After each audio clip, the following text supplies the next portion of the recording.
Hello, my name is Carl Marlinga. I'm a probate court judge in Macomb County, and this is Legally Speaking, a production of the Macomb Bar Foundation. Tonight's interview is with David Bonior, former member of Congress. Stay tuned.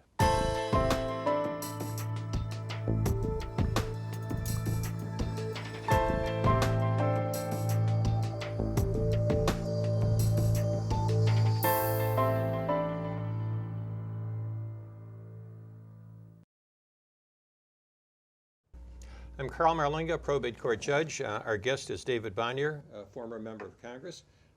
So happy to have him back in the county. David, how are you? I'm good, thanks, Carl. Nice to see you. It's good to have you here. I know that Legally Speaking has a very broad outreach, and I'm sure that people are turning on their TV right now. Happy to see your face again.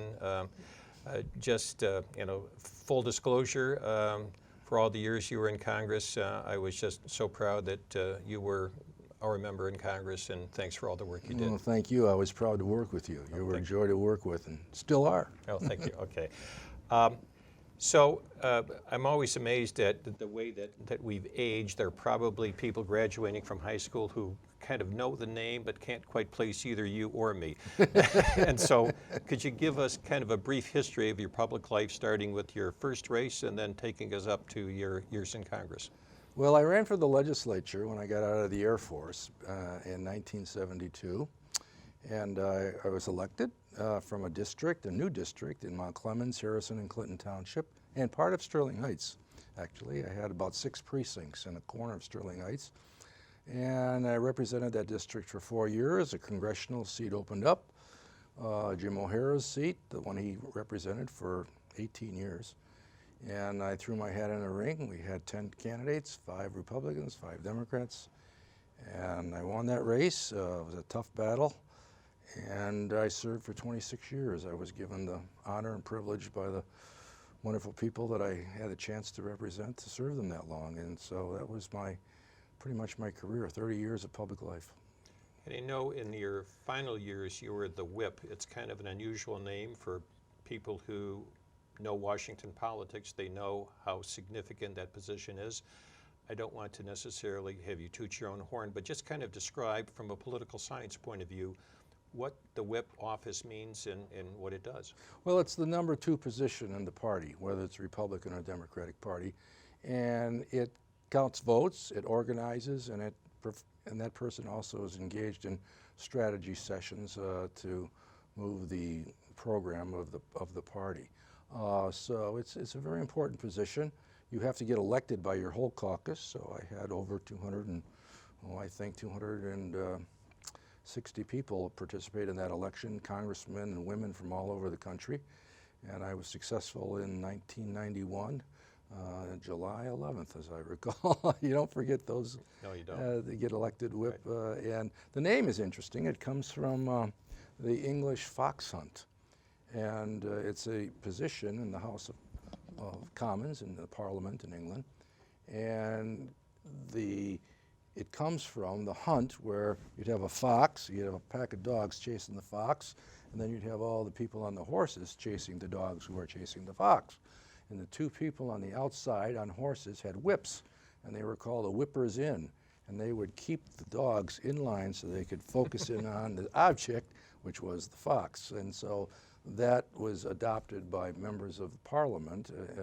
It became a leadership position, the whip, and we have taken it as well. And most democratic institutions in the Western world anyway use the term whip. Right. Well, now it was a very high office, and I was fortunate enough to be in a House caucus in which you were talking about the rules and how the party was going to vote. I mean, so you really came to a very high position in the House. But interestingly, in your book, East Side Kid, you talk about how your beginnings in East Detroit and your education, Notre Dame High School, where we both attended, informed so much of your life. Kind of bring that together for us now. How does that happen? Well, we're all products of what we grow up with, our experiences, the values that our parents teach us, the community teaches us. So I grew up in Hamtramck, and then I grew up in East Detroit, both of those places, and Polish community, Catholic, and I grew up with those values, working class values, Catholic values, and I'm very proud of them. And I think those are the values and experiences I had that allowed me to have the success I had politically. The East Side was a very important experience for me, running around on the East Side playing ball. When I was a kid, basically the two things that I was really focused in on, it wasn't even so much studies. I was focused in on religion, and I was focused in on athletics. I had some gifts as an athlete, and I thought perhaps, and I was correct, that I might be able to get through college. I didn't know if I could afford college back then, if I got a scholarship, and I got a football scholarship to the University of Iowa. But so athletics were just a real focus for me because it was the ticket to get my education, at least my higher education. And then religion, I ended up going to the seminary after the 8th grade, but I was an altar boy. I experienced all the cycles of life, serving Mass, funerals, weddings, christenings, and I was very moved by the teachings of the church back then, very similar as it is today. You had a Pope, Pope John the 23rd, who was very interested in the idea of bringing people together. And I loved that about him. And he knocked down some of the things that I learned as a younger kid in grade school about the evils of other churches and we shouldn't associate together. And his was about bringing everybody together. And so Pope Francis is actually much the same way.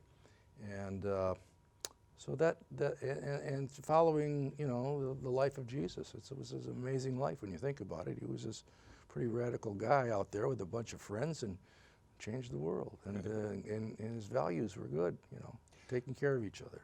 I think it's important for people to know, and whether we have Republican conservatives or liberal Democratic people, that there are so many people who serve at high levels in politics who don't wear their religion on their sleeve, but whose ideals were formed with these religious values, and that this is not the cynical world that a lot of people think. There are people who are, you know, you can disagree with them, of course, but as far as their motivations, I think you would agree that Republican and Democrat, that there are a lot of fine people who serve in Washington.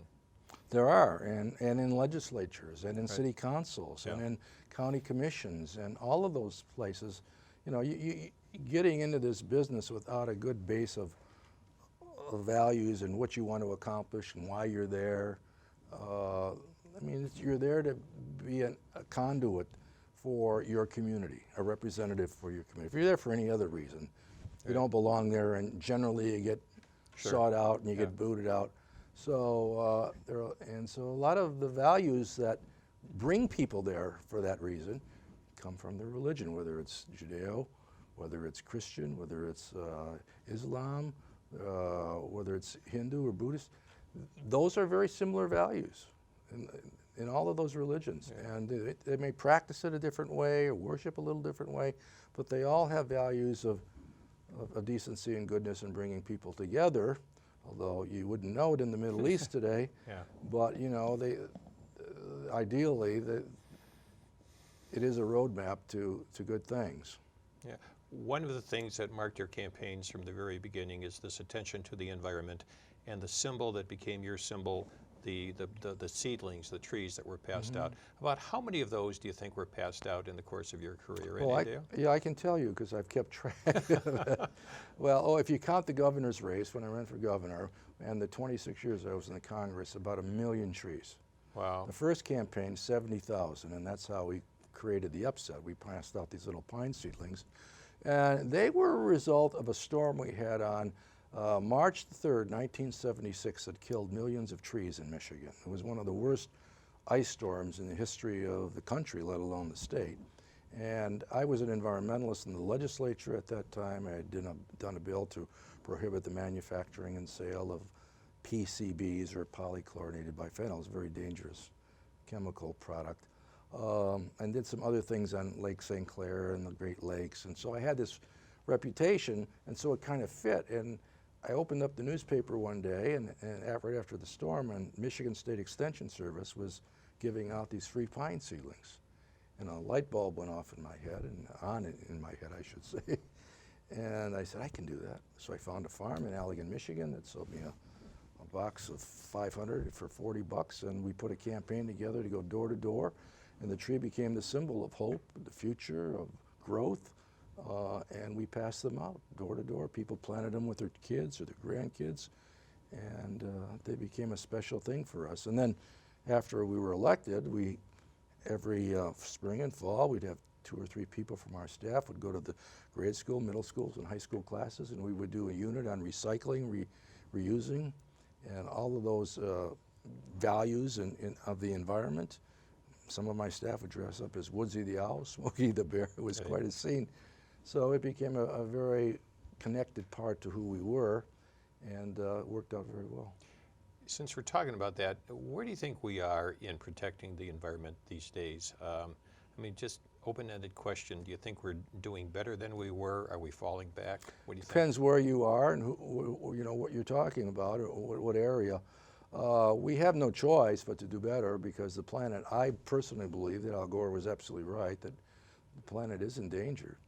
And if we don't cut back on use of fossil fuels and move more towards alternatives and think about the environment in terms of what we eat, how we live, the kinds of heat we use, and the energy we use to propel our vehicles, we're going to be really leaving our kids and grandkids with a mess, and we've already done that. The question is, can we make a difference and turn it around? And there's some real question of whether maybe it's too late, but we need to keep trying, because there's lots of things technologically that are being developed now in the environmental world that can turn this around, and we just got to keep our eye on the ball.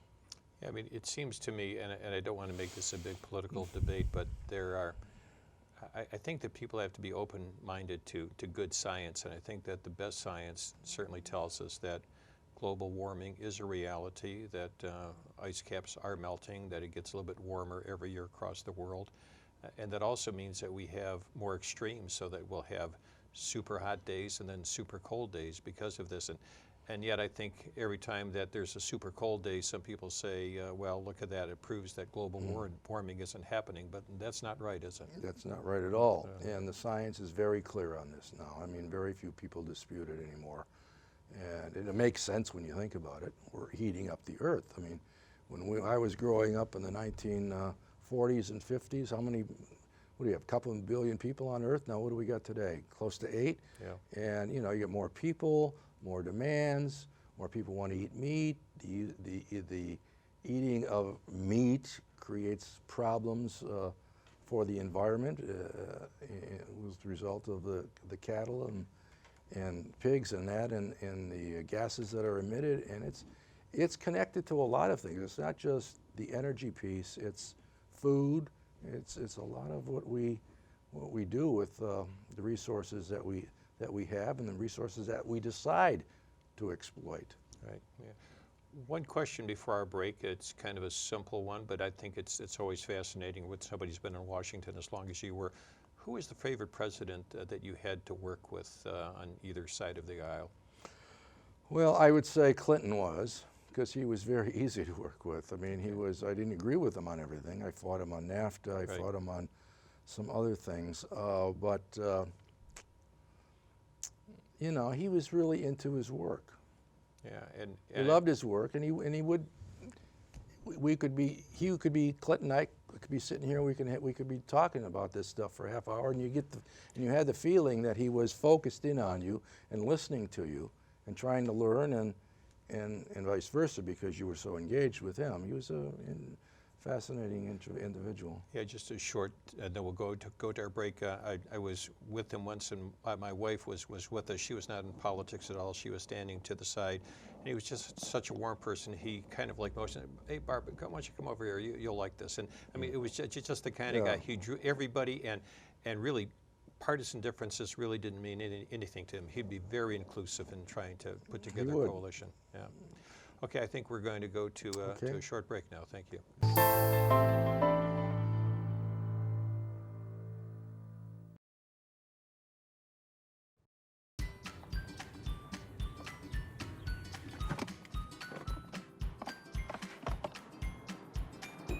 Oh, it's going to be great. I think it goes around.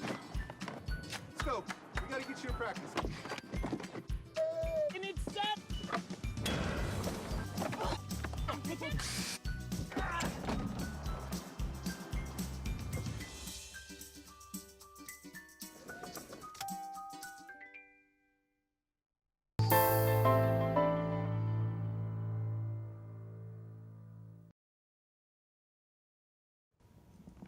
Welcome back. We're here with David Bonior, and let's go to some issues that people in politics always avoid because they are so controversial, but you're not running, I'm not running. Let's just why don't we just talk some things that are matters of public interest.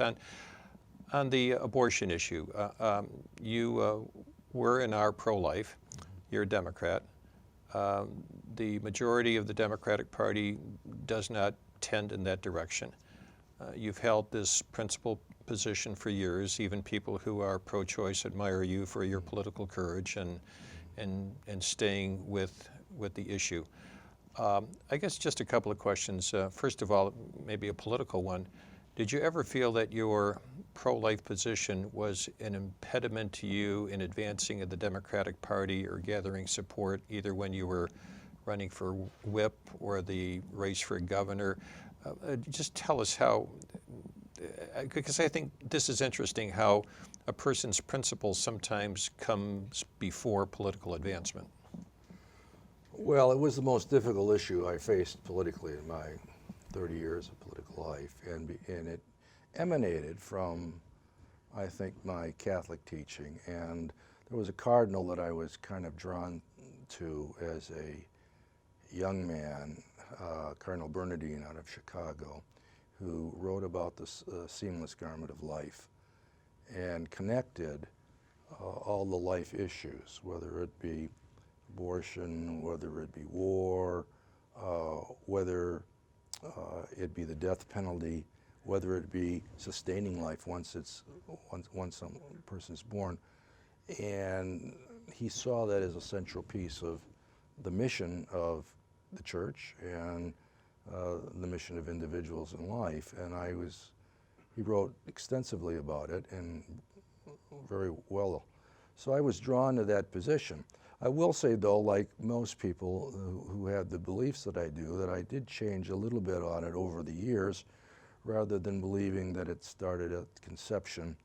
From a legal standpoint, adopted the position that it started at the viability, which was about 26 weeks in the womb. And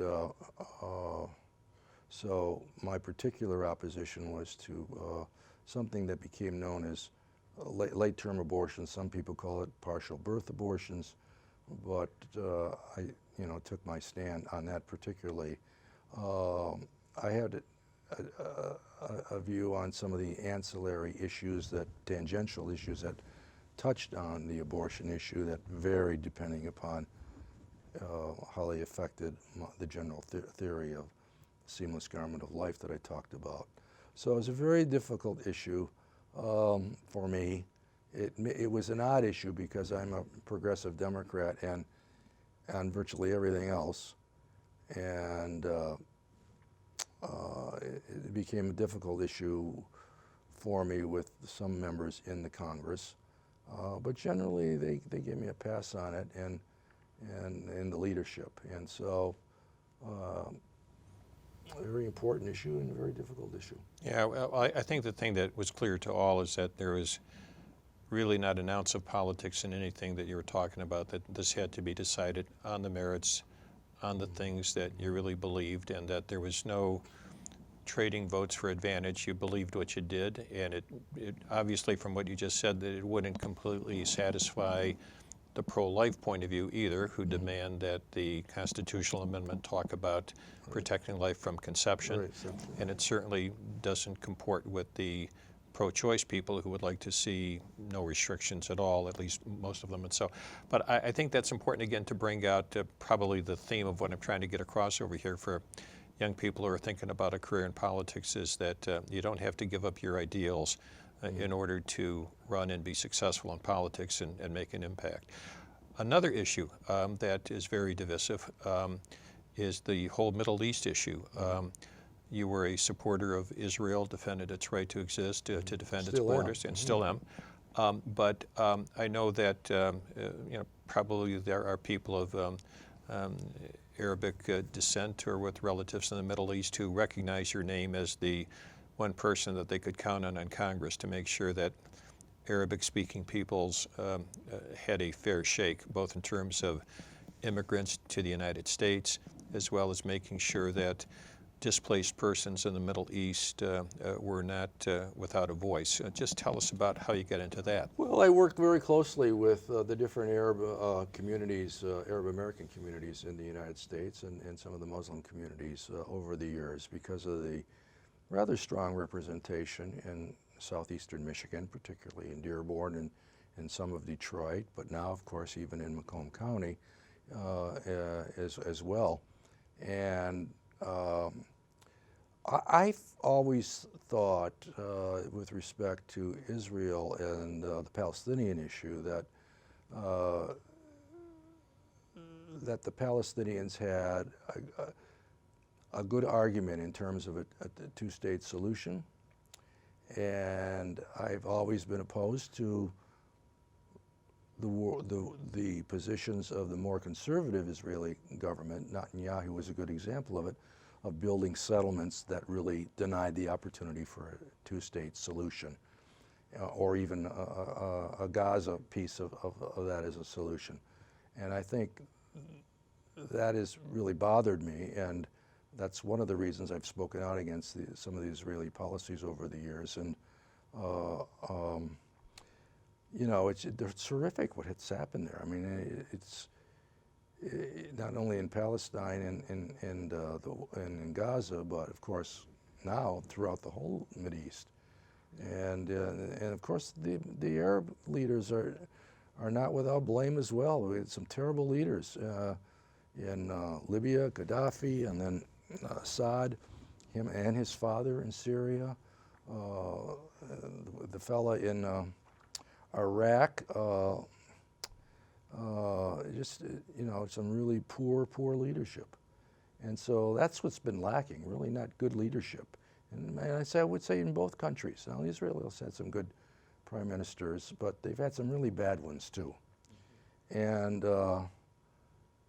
I don't know what the answer is there. No one knows the answer. It's been one of the more frustrating pieces of public life for anybody who's in public life to try to wrestle with and move forward. But I do know one thing, that they have more in common, basically, than they do that separate them. They're basically from the same families, you know. Right. And so I hope we can end all of this carnage in the Middle East, and that we can get leaders that will speak with each other. And right now that's not happening with Netanyahu or Abbas or on the Palestinian side. And of course, as I said, the other leaders are just, it's been a disaster in most of the Arab countries. Yeah, and as far as immigrants in the United States, I know that your office in Congress had a lot of outreach. I think you did a job that we could, all point to with pride in making sure that that people were had their needs met. Yes, well, the most important thing on immigration for me is keeping the families unified. Right, right. There's nothing more heartbreaking than a husband and wife, mother and daughter separated. The separation is terrible, and we're a country of immigrants. Right. Yeah. Yeah. That's so true. If you're not a Native American, you came here the same way that people are trying to get here today, whether it's from Central America or from Asia or from the Middle East. And we've got to recognize and make room, and the Europeans have to do the same thing given the catastrophe that's happened in the Middle East and North Africa, for those who want a life for their families. And there ought to be more urgency, I think, not only in the European Union on that particular issue, but also in the United Nations on it, to try to figure that out better. But difficult, very difficult. Always has been. Immigration has always been a difficult issue historically. Okay. this could go on for hours, but I just have to ask you a couple of other things. You were always known as a friend of the American worker, and you fought hard to keep jobs here in the United States. You fought against NAFTA. How do you think we're doing in terms of the expanding role of free trade agreements? Obviously, our economy is limping along. Your prediction that we wouldn't be doing so well if we entered into these treaties seems to have been borne out. The standard of living of American workers have fallen. It's gone down, yes. And obviously, whether you're Democrat or Republican, you can find allies and enemies in your same party on this issue. How do you think we're doing? Well, first of all, let me begin by saying that I think we need to trade with people. Right. And it's how you trade, and it's what vehicle that you have. Now, the North American Free Trade Agreement was what they call as a neoliberal trade package that really didn't consider the needs of working people or the environment, and it was basically put together for the corporate interest and multinational corporate interests, which really had no allegiance to a country per se. They had allegiance to their corporate charter and the dollar, or the yen, or the euro. And so the point here is that they have to be balanced, these trade deals, and they haven't been balanced at all. Now, how have we done in terms of improving them? We've had a couple recently that included some basic labor rights, but the problem is they're never enforced. Yeah. And no one enforces them. And now we've got this currency manipulation, which is a very important issue. You know, Japan is supposed to provide us with opportunities to get our automobiles in their market, but somehow they manipulate our currency. When they say currency manipulation, they're talking about Japan and China manipulating our currency, buying up dollars so they keep it high enough so that makes it not only uncomfortable, but uncompetitive for us to compete. And it's wrong. International financial community recognizes it as wrong, but yet they keep doing it and getting away with it. So we've got this new Trans-Pacific Partnership that we'll be voting on, probably they will be voting on in the summer or late spring of this coming year, and very controversial, and I think it moves us in the wrong direction in too many different ways, and so we'll see what happens. But I do know one thing, that, as you pointed out, the North American Free Trade Agreement just carved out the guts of what made the industrial Middle West successful. And it just, all you have to do is travel around and look at some of these towns and cities in the industrial Middle West. It's heartbreaking, right? It's heartbreaking, Yeah. and we could see it coming. Yeah, you saw it coming, you said it was going to come, and it came. And it came, and it destroyed, it destroyed so many lives. Yeah.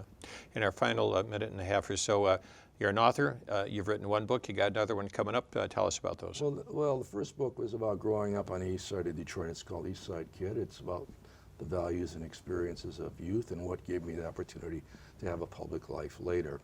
And I talked about the religion and sports piece, and I got into politics through my father. He was interested in it, so I worked on campaigns as a little kid, and eventually went to the legislature once and saw them working there, and said that, kept that idea in my head, that might be a place I'd want to end up, and actually it was where I ended up. Okay. So that's what that book was about, and this book that I'm doing now is about my years in the Congress. Okay. So it's about how I got there, the campaign, the first campaign. It's about my first years, and then I chronologically do it from the presidents and the speaker. I alternate my relationship with each president. It was Carter, then Tip O'Neill, and then we went from Tip to Reagan, and from Reagan we went to Jim Wright, the speaker, and then I'm just kind of working my way in what my role and how I moved up the leadership throughout that climb. Can't wait for it to come out. Yeah, about another year. Okay, all right, well, we'll wait. Thank you so much for being with us. Thanks, Cheryl. Okay, thanks. Okay, that's it for Legally Speaking. Thanks.